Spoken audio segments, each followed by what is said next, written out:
Dans cette partie, nous allons voir différents conseils et astuces pour modéliser de manière efficace et agréable. Nous aborderons des éléments de base très utiles qui peuvent vous faire gagner beaucoup de temps. La première astuce qui permet de modéliser de façon plus agréable concerne un paramétrage à effectuer. En effet, parfois, lorsqu'on modélise et qu'on scrolle sur la molette de la souris, le zoom finit par ralentir. Et plus vous scrollerez, plus il ralentira, donnant l'impression qu'il se bloque. Pour régler cela, je vais vous donner deux solutions. Première solution. Lorsque le zoom se bloque, sélectionnez l'élément que vous souhaitez voir de plus près. Ensuite, appuyez sur la touche point du pavé numérique. De ce fait, la vue se focalisera uniquement sur la sélection. Par la suite, le zoom sera plus libre, mais cela ne l'empêchera pas de se bloquer de nouveau. Pour éviter cela à l'avenir, la deuxième solution est d'effectuer un petit paramétrage. Allez dans le menu Edit, puis dans Préférences. Ou bien appuyez sur la touche raccourci F4 et cliquez sur Préférences. Ensuite, cliquez sur la rubrique Navigation. Enfin, activez la case Diff. Maintenant, je peux zoomer autant de fois que je veux sans me soucier du blocage. Aussi, lorsque vous activez l'option, il peut être pratique d'effectuer des zooms comme ceci. Pour cela, je reste appuyé sur la touche CTRL et j'appuie également sur la molette de la souris. Je bouge la souris de haut en bas pour zoomer ou dézoomer. De ce fait, il sera plus adouci et ne se bloquera pas.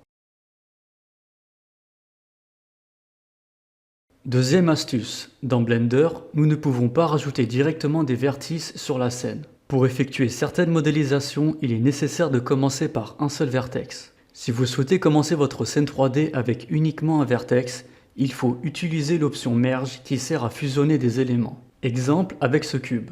Je passe en Edit Mode. Comme il est déjà sélectionné en entier, j'appuie sur la touche M. Parmi les options, nous en avons une qui permet d'effondrer tous les points du mesh en un seul point unique. Cette option est le Collapse. Je clique dessus. À présent, nous n'avons plus qu'un seul vertex. Ils ont tous été fusionnés. Maintenant, je peux débuter une modélisation à partir de ce simple point.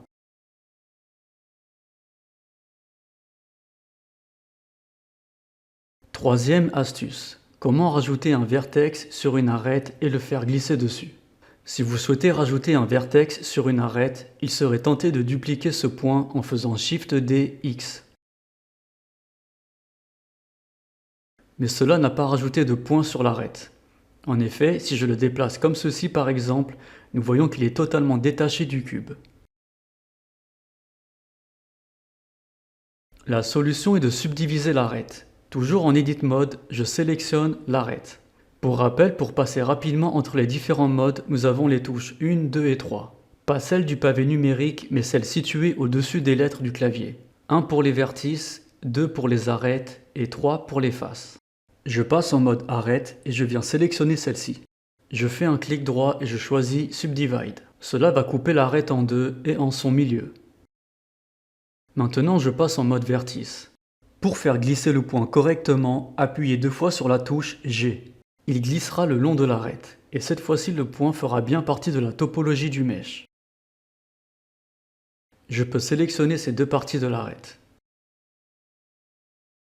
Pour le faire glisser, vous avez également la touche raccourci Shift V.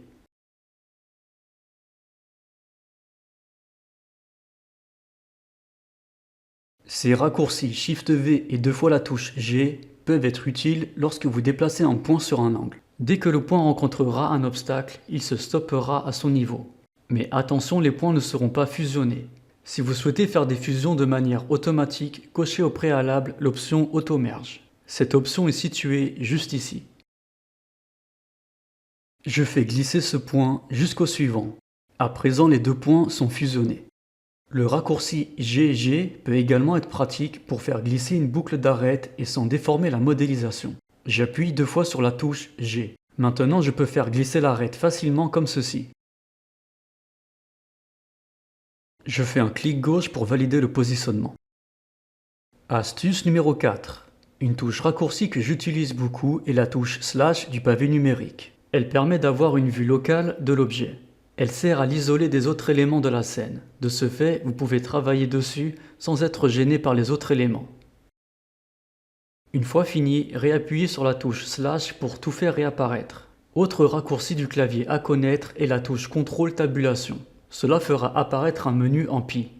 Avec, vous pourrez facilement switcher entre les différents modes. Astuce numéro 5, comment faire pour réinitialiser les transformations d'un objet. Je déplace le cube et je fais une rotation, puis une redimension. J'aimerais retrouver mon cube à son emplacement d'origine sans la redimension ni les rotations. Nous pouvons effectuer cela manuellement via différents raccourcis clavier. Alt R pour réinitialiser les rotations, Alt S pour réinitialiser les redimensions et Alt G pour réinitialiser l'emplacement. Le cube a retrouvé son emplacement d'origine et sans les transformations apportées. Ces touches peuvent s'avérer utiles pour la caméra. Par exemple, si je veux bien la centrer sur la scène, j'appuie sur les touches Alt G pour le déplacement, puis Alt R pour la rotation. La caméra est maintenant bien située au centre de la scène et ses coordonnées ont été réinitialisées. Astuce numéro 6. Appliquer les transformations afin d'éviter les défauts de modélisation par la suite. Appliquer les transformations telles que l'échelle, la rotation et le déplacement est nécessaire pour que l'objet soit correctement modélisé, et également pour qu'il puisse être manipulé et animé sans défaut. En Object Mode, pour appliquer cette transformation, il faut dans un premier temps que le mesh soit bien sélectionné. Puis il faut appuyer sur les touches CTRL A. Maintenant vous avez le choix d'appliquer l'emplacement, la rotation ou la redimension. Dans All Transforms, vous aurez les trois en même temps. En activant l'une des options, cela remettra les coordonnées de l'objet à 0. Exemple, je fais une rotation. Les données dans la rubrique rotation ont été changées. J'appuie sur les touches CTRL A et je choisis rotation. Toutes les coordonnées dans la rubrique rotation ont été remises à 0. Avec l'option All Transforms, ce sont les rotations, l'emplacement et l'échelle qui seront remis à 0. Et lorsque tout est bien appliqué, je pourrai effectuer des opérations telles que des bevel ou insertion de face sans défaut. Astuce numéro 7. Je vous recommande, lors de votre travail sur un projet, de dupliquer et de masquer votre modélisation à différentes étapes de sa création. Cela vous permettra d'avoir à portée de main toutes les étapes de votre création. Il sera facile par la suite de corriger ou de modifier telle ou telle chose. Pour dupliquer, c'est simple, il suffit d'appuyer sur les touches Shift D. Et pour le masquage, vous pouvez le faire avec la touche H et Alt H pour démasquer. Ou soit appuyer sur le petit icône en forme d'œil dans l'outliner. Sélectionnez l'icône concernée par la modélisation. Pour la faire réapparaître, réappuyez sur l'icône. Aussi, pensez à souvent sauvegarder votre projet. Je recommande également de l'enregistrer sous un différent nom pour toujours garder une version de secours. Astuce numéro 8. Nous avons vu comment dupliquer un objet de manière classique avec les touches Shift D. Il existe un autre moyen de faire ceci. Il s'agit de l'option Duplicate Linked ou duplication liée. Pour cela, il faut appuyer sur les touches Alt D. La particularité de cette duplication est que toute modification apportée sur un des objets liés se répercutera sur toutes les copies liées de manière identique.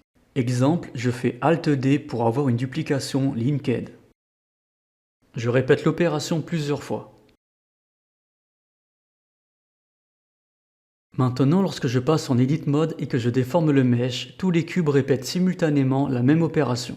Cela peut faire gagner beaucoup de temps si vous souhaitez apporter une modification sur les meshs dupliqués, car vous n'aurez pas à répéter la modification pour chaque mesh.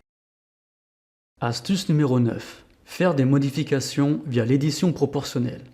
L'édition proportionnelle permet de déplacer des éléments de manière à ce que les objets voisins soient aussi affectés de façon proportionnelle. Pour l'activer, il faut cliquer ici, ou bien appuyer sur la touche raccourci haut du clavier. Je vais prendre exemple sur cette arête qui possède plusieurs vertices. Je clique sur ce vertex. J'active le Proportional Editing. Maintenant, j'appuie sur la touche G. En scrollant sur la molette de la souris, je peux changer la portée de l'effet. Maintenant, je bouge la souris. Tous les vertices compris dans le cercle se sont aussi déplacés de façon proportionnelle. De ce fait, nous pouvons facilement, par exemple, créer des courbes. Il peut être aussi pratique d'utiliser cette méthode lorsqu'on modélise via une image. Avec cette option, nous pourrons facilement suivre les courbures de l'image s'il y en a. Cela peut aussi être utile afin de créer des effets sympas aux modélisations. Pour que cela fonctionne, il faut avant tout que le mesh soit bien subdivisé. Le modifier subdivision surface est une fonctionnalité dans Blender permettant de subdiviser un mesh facilement. Astuce numéro 10. Comment transformer un groupe de sélection en forme de cercle. Nous avons un cube. Je le subdivise en Edit Mode. Je fais clic droit et Subdivide. J'augmente le nombre de subdivisions dans la fenêtre de paramétrage.